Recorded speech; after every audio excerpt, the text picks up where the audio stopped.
জাহান্নামীরা যখন জাহান্নামে যাবে, ফেরেশতারা ডেকে বলবে, ও কপাল পোড়া জাহান্নামীরা, জাহান্নামে কেন ঢুকলা? দুনিয়ার বুকে কি তোমাদেরকে সতর্ক করার জন্য কেউ আসে নাই?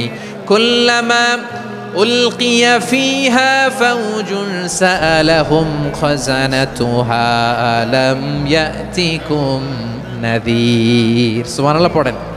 আলাম ইয়াতিকুম নাযীর, কোন সতর্ককারী আসে নাই? বিশ্বনবী নাযীর হয়ে, সতর্ককারী হয়ে পৃথিবীতে আসলেন। তিনি জাহান্নামের ব্যাপারে উম্মাকে সতর্ক করেছেন।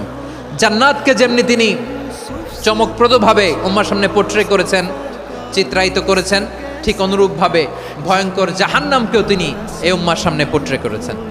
জাহান্নামকে কিভাবে বিশ্বনবী উম্মার সামনে পোট্রে করলেন, চিত্রায়িত করলেন, শুনতে মনে চায়? সিলেটবাসী শুনতে মনে চায়?